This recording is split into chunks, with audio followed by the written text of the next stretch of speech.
مجھ سے کسی نے پوچھا کہ اگر اللہ اتنا رزاق ہے، رزق دینے والا ہے، تو صومالیہ میں بچے کیوں مر رہے ہیں؟ رازق ہے نا، اللہ مالک بھی ہے، خالق بھی ہے، رازق بھی ہے، تو صومالیہ میں بچے کیوں مر رہے ہیں؟ اور اس نے بڑی ڈرامیٹکلی مجھے کہا کہ وہ بدک بدک کے بچے مر جاتے ہیں، اور سسکیاں لے کے ان کی آواز سنو، آواز سنو، آواز سنو۔ السلام علیکم ورحمۃ اللہ وبرکاتہ guys, I hope that you all doing well. آپ لوگوں کے مستقل مجھے سوال فیس بک پہ بھی اور یوٹیوب پہ بھی جو آتے رہے، ان میں سے ایک بڑا کامن سوال یہ تھا کہ اگر اللہ سبحانہ تعالیٰ اتنے رحمان و رحیم ہیں تو دنیا میں اتنے غم کیوں ہیں؟ Meaning why is there so much suffering in this world of Allah سبحانہ تعالیٰ از سو مرسیفل؟ تو آئی تھاٹ کہ بجائے کہ میں آپ کو ڈائریکٹلی جواب دوں اس ٹاپک پہ، چونکہ میں کئی ورک شاپس میں کور کر چکا ہوں اس کو، تو آئی تھاٹ کہ انہی میں سے ایک کلپ آپ کے ساتھ شیئر کرتا ہوں، اور اس ویڈیو کے آخر میں آپ سے آپ کا فیڈ بیک ضرور لوں گا کہ آپ کو وہ جو ایویڈنسز اور پوائنٹس شیئر ہوئے ہیں وہ کیسے لگے۔ تو without further ado, let's watch the video.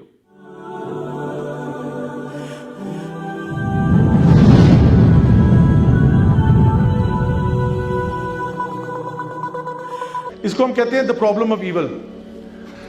تو یہ جو بات ہے کہ دنیا میں ایول کیوں ہے، یہ بہت کامن چیز ہے۔ میں پاکستان کے اعتبار سے بات کروں، اگر آپ یہ کہیں کہ دنیا میں امریکہ، انگلینڈ وغیرہ میں کوئی انٹلیکچوئل ایتھیسٹ ہوتا ہوگا، انٹلیکچوئل سے مراد ہے جس نے بڑے کوئی عقلی دلائل شلائل پڑھے ہوئے ہیں اور اس نے کوئی بڑی کتابیں پڑھی ہوئی ہیں، رچرڈ ڈاکنز کی گاڈ ڈیلوژن اور فلاں ڈمکاں پڑھ چکا ہے، کرسٹوفر ہچنز کو پڑھ چکا ہے، سیم ہیرس کو پڑھ چکا ہے۔ اس طرح کے پاکستان میں بہت تھوڑے لوگ ملیں گے، آپ کو آٹے میں نمک کے برابر ملیں گے۔ پاکستان میں میرے ایکسپیرینس کے مطابق، میرے تجربے کے مطابق، میں صرف اپنی بات کر سکتا ہوں، مجھے جتنے بھی لوگ آج تک ملے ہیں 99% ان میں سے وہ لوگ ہیں جن کو یہ مسئلہ ہے۔ کیا مسئلہ ہے؟ کہ جی میری وہ اصل میں نا ایک گرل فرینڈ تھی، تو وہ بریک اپ ہو گیا، تو اللہ نے میرے ساتھ ایسا کیوں کیا؟ لو، میں اللہ کو ہی نہیں مانتا۔ بھئی یہ کوئی بات ہے؟ اگر تمہیں سمجھ نہیں آ رہا، آؤ میں سمجھا دیتا ہوں کہ تمہارے ساتھ ایسا کیوں ہوا، ٹھیک ہے نا؟ دو نمبریاں کرنا چھوڑو، صحیح طریقے سے نکاح کا پیغام بھیجو تاکہ تمہارا کام صحیح ہو۔ تو کسی کی لاس آف اے لوڈ ون پہ مسئلہ ہو جاتا ہے کہ جی ہمارے وہ فلاں بندے فوت ہو گئے، اس کی وجہ سے میرا اللہ پہ اعتماد ہی اتر گیا، تو میں مانتا ہی نہیں ہوں۔ تو میں نے پہلے جو آرگومنٹ دی تھی کہ ریشنلی تو ہم یہاں تک پہنچ گئے کہ جہاں پہ بھی ڈیزائنر ہونا چاہیے۔ اب چونکہ آپ اللہ کو نہیں مان رہے، اس میں مسئلہ کچھ اور ہے۔ مسئلہ یہ ہے کہ آپ کو یہ سمجھ نہیں آ رہا کہ دنیا میں ایول کیوں ہو رہا ہے۔ یہ مسئلہ آپ کو سمجھ نہیں آ رہا کہ اللہ تعالیٰ رحمان بھی ہے، رحیم بھی ہے، غفور بھی ہے، غفار بھی ہے، اس کے باوجود ایول کیوں ہو رہا ہے؟ تو آئیے یہ مسئلہ حل کر دیتے ہیں۔ دیکھیں، پہلی بات تو یہ کہ اللہ تعالیٰ نے کبھی بھی نہیں کہا قرآن مجید میں کہ ہم نے دنیا کو تمہارے لیے جنت بنا دیا، اب یہاں پہ عیاشی کرو، یہاں کوئی غم نہیں ہوگا۔ پورے قرآن میں کوئی ایسا نہیں ہے، کوئی نبی کی حدیث ایسے نہیں ہے صلی اللہ علیہ وسلم کی جہاں پہ یہ ذکر ہوا ہو، بلکہ یہ کہا گیا کہ زندگی ایک امتحان ہے۔ الذی خلق الموت والحیات لیبلوکم ایکم احسن عملا، ہم نے موت اور زندگی کو پیدا کیا تمہارا امتحان لینے کے لیے۔ تو یہ دنیا ٹیسٹ کی جگہ ہے، یہ تو بات سمجھ جائیں پہلی بات۔ یو ول بی ٹیسٹڈ، اللہ تعالیٰ خود فرماتے ہیں ہم تمہیں خوف سے ٹیسٹ کریں گے، مال میں ٹیسٹ کریں گے، اس میں نقصان ہوگا، نفع نقصان میں ٹیسٹ کریں گے۔ دیکھنا یہ کہ صبر کون کرتا ہے، وبشر الصابرین، تو صبر کرنے والوں کو خوشخبریاں سنا دو۔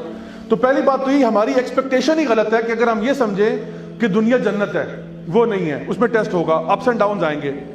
دوسری بات یہ، وہ انگلش میں کہتے ہیں whatever doesn't kill you only makes you stronger۔ تو دیکھیں، آپ کے اندر اگر بہادری ہے، آپ کی بہادری کا پتہ کیسے چلے گا جب تک آپ کو کسی خوف کی سچویشن میں نہ ڈالا جائے؟ مجھے کیسے پتا کہ آپ بہادر ہو؟ مجھے کیسے پتا کہ آپ میں صبر ہے جب تک کہ آپ کو ایک ایسی سچویشن میں نہ ڈالا جائے جہاں پہ صبر ریکوائرڈ ہے؟ تو ہماری بہت ساری کوالٹیز جو ہیں وہ آتی ہی تب ہیں جب ہم کسی پریشر سچویشن میں آتے ہیں۔ عام حالات میں وہ کوالٹیز آپ کی ظاہر نہیں ہوں گی جب تک کہ آپ کو ایک، کہتے ہیں نا کہ جب تک آپ کو ایک ہاٹ سچویشن میں نہ مطلب ڈالا جائے تب تک وہ چیزیں نہیں سامنے آئیں گی۔ اس کے علاوہ یہ کہ آپ دیکھیں کہ اللہ تعالیٰ نے کوئی بھی معاملہ اگر ہوتا ہے جو بظاہری طور پہ ہمیں شر کا لگ رہا ہے، اس میں بھی در حقیقت خیر ہوتی ہے۔ مثال کے طور پہ میں ایک سمپل سی مثال دے کے بات سمجھاتا ہوں۔ ہمارے جو وزیر اعظم ہیں اس وقت، عمران خان صاحب، ان کی مدر جو ہیں ان کی ڈیتھ ہوئی کینسر کی وجہ سے، and she died a very painful death. کسی کی ماں کا اس طرح سے مر جانا، یہ اچھی خبر ہے بری خبر ہے؟ بری خبر ہے نا۔ ہو سکتا ہے کسی کا ایمان ڈگمگ آ جائے، کہ جی میری ماں اتنی نیک تھی, اتنی اچھی تھی, اس کو اتنی تکلیف سے کیوں گزارا. اب دیکھیں, ایک وہ شر کا معاملہ چلے اگر آپ اس کو کہہ لیں, اس سے فائدہ کیا ہوا؟ شوکت خانم اسپتال بنا کہ نہیں بنا, اور ہزاروں لوگوں کا, لاکھوں لوگوں کا اب علاج ہو رہا ہے. تو وہ کہتے ہیں نا, every cloud has a silver lining. ایک واقعہ تھا پرابلمٹک, لیکن اس سے فائدہ اتنا بڑا ہوا. اور اس طرح کی میں آپ کو ہزاروں ایگزامپل دے سکتا ہوں. آپ کی اپنی لائف میں بھی اگر کوئی مصیبت پریشانی آئی ہے, یقین کریں آپ مہینہ ویٹ کر لیں, 2 مہینے ویٹ کر لیں, آپ کو سمجھ میں آ جائے گا کہ یہ واقعہ میرے ساتھ کیوں ہوا. میرا اپنا ایک زمانے میں پاؤں ٹوٹ گیا تھا تقریباً 4-5 جگہ سے. یقین کریں مجھے اس ٹائم پہ سمجھ نہیں آئی کہ میرے ساتھ ایسا کیوں ہوا ہے, لیکن یقین کریں جب میں بیڈ ریسٹ پہ گیا نا, تو وہ میرے زندگی کے بہترین 2 مہینوں میں سے وہ مہینے تھے, کیونکہ مجھے گھر بیٹھ کے کتابیں پڑھنے کا ٹائم مل گیا جو مجھے بڑے عرصے سے نہیں مل پا رہا تھا. اور میں اللہ سے دعائیں کرتا کہ اللہ پلیز مجھے کوئی ایسا سسٹم بن جائے میرا کہ میں گھر بیٹھ کے نا, کچھ کتابیں میں نے اتنی ڈھیر لگا کے رکھی ہوئی ہیں, I want to find time to read them, because normally میں ٹریول بہت کرتا ہوں, مجھے ٹائم ہی نہیں ملتا ٹک کے بیٹھنے کا. تو میں نے کہا الحمدللہ وہ میرے لیے بہترین ایکسپیرینس تھا. سو سم ٹائمز ہمیں لگتا ہے کہ جو چیز بری ہوئی ہے لیکن اس میں خیر ضرور ہوتی ہے. اور ایک اور وجہ یہ بھی ہے ہمارے اوپر مصیبتیں آنے کی کہ ہمارے اپنے گناہوں کی وجہ سے ہوتی ہیں. اللہ تعالیٰ فرماتے ہیں قرآن مجید میں, وما اصابکم من مصیبت فبما کسبت ایدیکم ویعفو عن کثیر.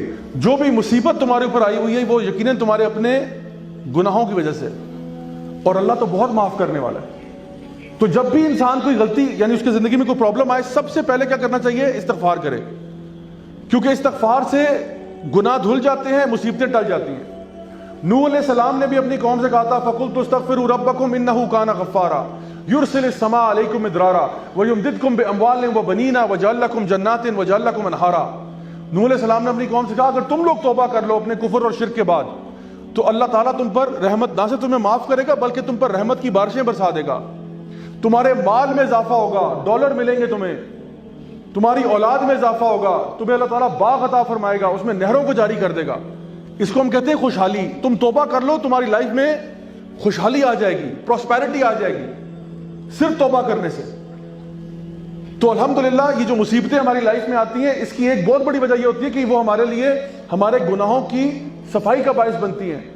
حدیث میں آتا ہے ایک کانٹا بھی جو آپ کو چبھتا ہے اس کے چبھنے سے بھی آپ کے کئی گناہ دھل جاتے ہیں. تو الحمدللہ اگر آپ نے دنیا میں سفر کر لیا ہے تو انشاءاللہ الرحمن آخرت میں پھر پنشمنٹ نہیں ہے. دنیا میں اگر کوئی, اور یہاں کی پنشمنٹ سہنا آسان ہے, وہاں کی نہیں سہ پائیں گے.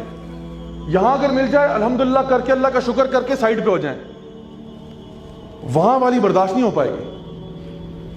تو دنیا میں یہ کیوں ہو رہا ہے؟ اور سب سے بڑی بات, آخری بات اس ٹاپک کو سمجھانے کے لیے, یہ نوٹ کریں, ہو سکتا ہے کل کو کوئی بندہ ایسا ٹکر جائے آپ کو. میں بتا رہا ہوں یہ میرا ایکسپیرینس میں یہ پرابلمز آ رہے ہیں, میں نے اسی لیے پوری ورک شاپ ڈیزائن کی کہ جو سب سے کامن اعتراض لوگوں کے نا وہ آپ کے سامنے پیش کر دوں. ایک اور چیز جو امپورٹنٹ ہے اس زمرے میں وہ یہ کہ جب آپ پہ کوئی بھی مصیبت آتی ہے, پریشانی آتی ہے, تو جس کے اوپر مصیبت آئی ہے اس پہ تو آزمائش ہے, لیکن اس کے ساتھ والوں پہ بھی آزمائش ہے. مجھ سے کسی نے پوچھا, بہت ہی کٹر ایتھیسٹ تھا, بہت کٹر, اس نے کہا کہ بڑے تکبرانہ انداز میں نا, بڑے ایروگنٹلی اس نے مجھ سے سوال کیا کہ اگر اللہ اتنا رزاق ہے, رزق دینے والا ہے, تو صومالیہ میں بچے کیوں مر رہے ہیں؟ ہیں جی ذرا سن لیں, سوال سن لیں. ہو سکتا ہے کوئی ہم سے سوال پوچھے ہم بھی ڈگمگا جائیں کہ بھئی اللہ تو واقعی رازق ہے نا, اللہ مالک بھی ہے, خالق بھی ہے, رازق بھی ہے, تو صومالیہ میں بچے کیوں مر رہے ہیں؟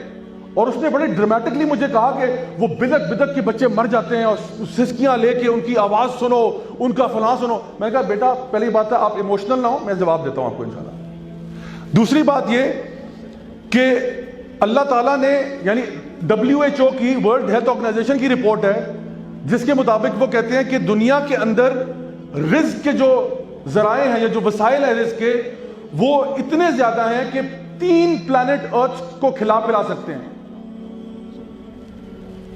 دنیا کے اندر رزق اتنا زیادہ ہے, اگر آپ اناج لیں, غلہ لیں, فروٹس لیں, ویجیٹیبل لیں, میٹ لیں, وہ اتنا زیادہ ہے کہ اگر ارتھ کی تعداد 3 گنا بھی ہو جائے تو وہ کھا پی سکتے ہیں سکون کے ساتھ, کوئی ٹینشن نہیں ہوگی, 2 وقت کی روٹی سب کو ملے گی انشاءاللہ. لیکن میں نے پوچھا پھر بھی مجھے تم بتاؤ کہ ایسا کیوں ہے کہ صومالیہ میں بچے بھوکے مر رہے ہیں اور امریکہ میں بچے کھا کھا کے مر رہے ہیں. مڈل ایسٹ میں بھی, دبئی ابو دھابی سائڈوں میں بھی اگر آپ جائیں, وہاں پہ عرب کنٹریز میں بھی لوگ اوبیسٹی سے مر رہے ہیں. یہ کیوں ہے؟ یہ اس لیے نہیں ہے, اللہ تعالیٰ نے فرمایا قرآن مجید میں انی جاعل فی الارض خلیفہ, تمہیں میں خلیفہ بنا کے بھیج رہا ہوں, تمہیں میں نے سارے ریسورسز دے دیے ہیں, اب تمہارا امتحان ہے تم کس طرح ڈسٹریبیوٹ کرتے ہو. زکوٰۃ کا نظام اللہ نے نافذ کیا ہوا ہے, اللہ نے بتایا زکوٰۃ دو گے. اب لوگ اگر زکوٰۃ نہیں دے رہے تو یہ قصور اللہ کا نہیں ہے, لوگوں کا قصور ہے. اللہ نے انف ریسورسز دیے ہم سب کو, اور اگر اس کی تقسیم کریں عدل کے ساتھ, انصاف کے ساتھ, جس طرح عمر عبد العزیز کے دور میں ہوئی, تو یقیناً خوشحالی آ سکتی ہے کہ لوگ زکوٰۃ دینے جا رہے ہیں اور لینے والا کوئی نہیں ہے. لیکن آج مسئلہ کیا ہے کہ کچھ لوگوں کے ہاتھوں میں سب کچھ ہے اور باقی ساری عوام بیچاری بھوکی ننگی پھر رہی ہے. تو اس میں مسئلہ, یعنی آپ اللہ سے سوال نہیں کریں گے کہ رازق تو تھا کیوں نہیں رزق نہیں دیا, اللہ تم سے سوال کرے گا کہ تجھے میں نے خلیفہ بنا کے بھیجا تھا, تو بتا ڈسٹریبیوشن آف ویلتھ کیوں ایسے ہوئی. جب میں نے ایک نظام تجھے دیا تھا, وہ نظام کیوں نہیں تو نے اس کے اوپر امپلیمنٹ کیا. تو میں نے کہا جواب تم مجھے دو کہ بچے کیوں مر رہے ہیں, اور اگر ان بچوں پہ امتحان ہے جو بیچارے بھوکے ہیں, تو امتحان تمہارے میں بھی ہے کہ تم اس کے بارے میں کیا کرو گے. جب کبھی پاکستان میں اللہ معاف کرے کوئی زلزلہ آتا ہے, کوئی سیلاب آتا ہے, تو جو زلزلہ زدگان ہے یا سیلاب زدگان ہے ان کے لیے بہت بڑی آزمائش ہے.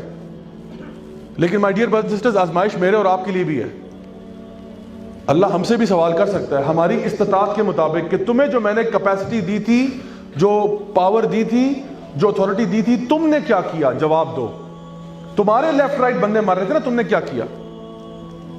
کچھ لوگ ہوتے ہیں وہ پوری چیریٹیز کھول دیتے ہیں, ان کے جذبات اتنے ابھر جاتے ہیں کہ وہ پوری چیریٹیز شروع کر دیتے ہیں ایک واقعے کی بیس پہ, اور کئی ڈیکیڈز چیریٹی کو چلاتے رہتے ہیں. کیوں؟ کیونکہ ایک واقعہ ان کی لائف میں ایسا ہوا تھا جس نے ان کی لائف کو چینج کر دیا. اور کئی ایسے ہیں جو ٹی وی پہ وہ خبر سن کے بھی پاپ کارن اور چپس کھا کے اگلی خبر پہ چلے جاتے ہیں, ان کی صحت پہ کوئی فرق نہیں پڑتا. تو اللہ دیکھ رہا ہے نا, اللہ دیکھ رہا ہے, سب کو دیکھ رہا ہے اللہ. تو اگر اور کچھ نہیں تو انسان کم از کم آواز ہی بلند کر سکتا ہے کہ بھئی سارے مل کے کچھ کر دو.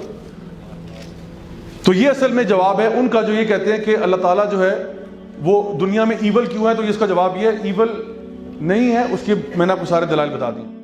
So guys, I hope that you liked the video. I hope کہ جو بھی باتیں اس میں کی گئی ہیں وہ سب آپ کو صحیح سے سمجھ میں آئی ہوں گی. Please don't forget to leave your comments and let me know کہ اگر آپ کے پاس کوئی بھی اور آئیڈیاز ہوں کہ کوئی ٹاپکس جو آپ چاہتے ہیں کہ میں کور کروں اپنے فیوچر ویڈیوز میں, so make sure that you share that with me. I make دعا کہ اللہ تعالیٰ ہم سب کو دین پر صحیح طریقے سے عمل کرنے کی توفیق عطا فرمائے. Until next time, this is me, Raja Zia ul Haq signing off. والسلام علیکم ورحمۃ اللہ وبرکاتہ. Look in the mirror, tell me what do you see? Don't be blind, tell me now what do you see?